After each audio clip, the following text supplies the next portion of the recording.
Hello, everybody. Welcome back to the channel. So today I got a couple stories for you from CDL Life.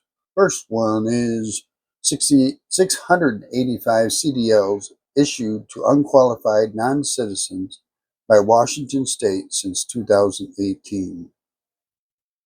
Washington has issued 685 incorrectly commercial driver's licenses over the last 7 years, a recent investigation revealed.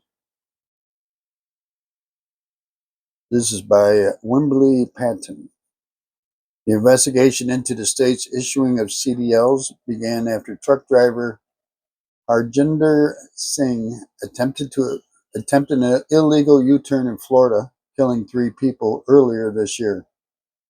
Questions regarding his eligibility for a CDL, which is obtained in Washington, prompted an investigation by Washington's licensing department. This week, the state announced the findings of the investigation, reported Linwood Times. The Washington Licensing Department has since discovered that Singh was wrongfully issued a CDL, and 685 other individuals were also wrongfully issued CDLs since 2018. All 685 licenses were active when the error was discovered. The 685 number does not include any wrongfully issued licenses that have since lapsed or expired. Errors have been addressed, and DOL is working to make changes in our system, process, procedures, and training to prevent misissuance in the future, said Washington Department of Licensing spokesperson Nathan Olson. Failure to follow federal law is a blatant breakdown in its responsibility to protect the public, a U.S. Department of Transportation spokesperson said. By handing out standard CDLs to drivers who were never eligible, Washington sent unsafe foreign drivers into highways across America and put countless families in danger. This is exactly the kind of negligence Secretary Duffy is working to eliminate. Following the law is not optional. The 685 license holders have been given an opportunity to update their legal status with the state if they have received their green card or other immigration status changes. Washington has since stopped accepting all non-domiciled CDLs and learner's permits. 685. I don't know how many of those have been in accidents. Have they checked on that? How many has caused problems on the roadways or in the way stations and the rest areas, anything like that? Hopefully none, other than the one major one with the accident where he caused 3 deaths. So hopefully they can get that corrected, get everything back in order on that. So the next story is Army helps in management of truck fire involving trailer full of howitzer rounds. A team of Army specialists was called in to help us after a semi-truck hauling howitzers rounds caught fire near Indianapolis on Tuesday. The incident happened on December 9th in Bartholomew County, Indiana, along Interstate 65. According to WRTV, the semi-truck was hauling a load of approximately 300 howitzer rounds when the truck caught fire. The location where the fire began has not been released. An Army explosive ordnance disposal team was called to the scene to help manage the situation involving explosives.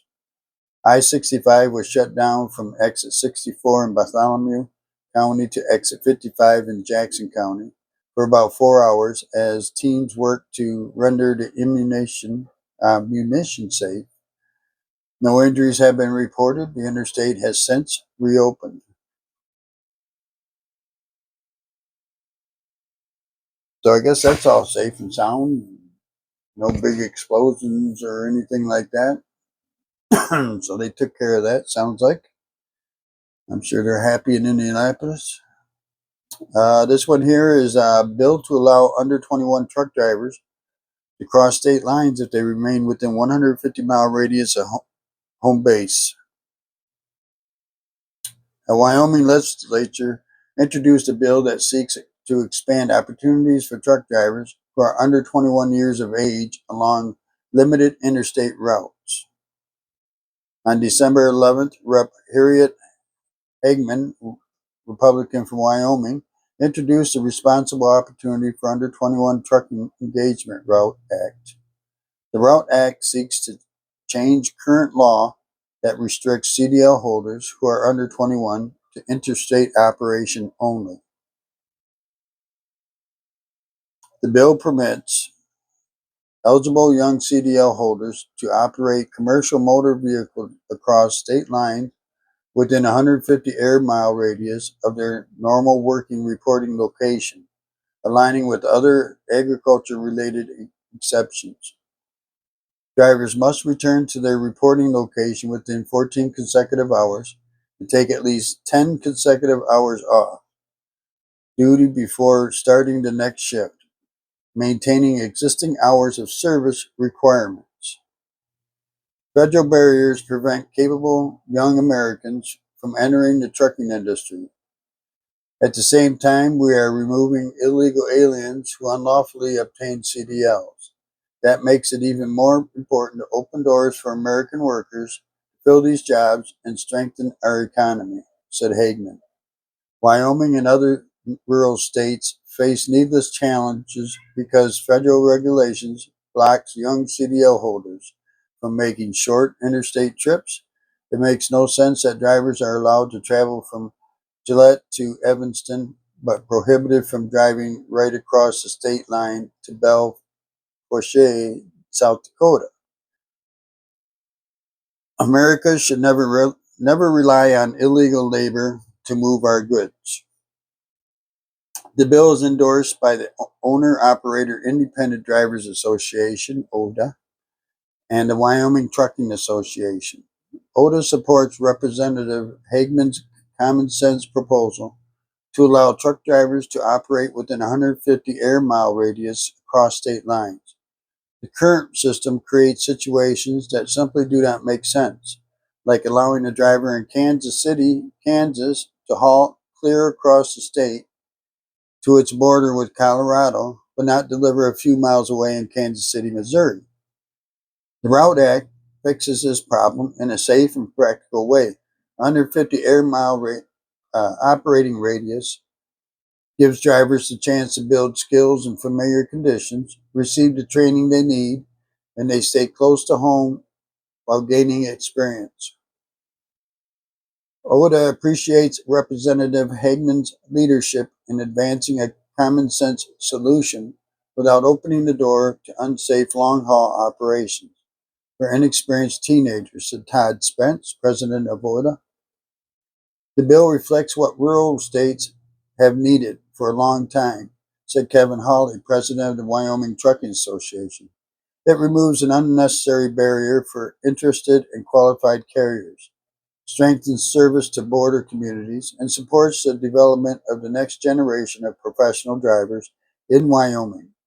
We appreciate Congresswoman Hageman's continued leadership in bringing forward practical solutions that make immediate difference for Wyoming. Yeah, I don't see a problem with that because, like I said, you got to stay in the state. But I think staying within the state is complicated. Like they said, they can go all the way across the state, but they can't cross the state line. But and then they can't go from Kansas City, Kansas, to Kansas City, Missouri, right across the state line right there. So I don't see a problem with that at all. So maybe they can fix that, get it straightened out, make sure all the wording's good, make sure everything's covered, and that all the I's are dotted, the T's are crossed, and all that other crapola stuff and everything. Because I know they've been talking about that for a while. Under 21 years old, they can't go over the road and stuff. So maybe they can expand them out within a mile radius and stuff, even if they cross the state line. I think that's all right. I don't have a problem with that. Appreciate y'all stop by. Y'all have a great day, great night, whatever the case may be. We'll see you next time.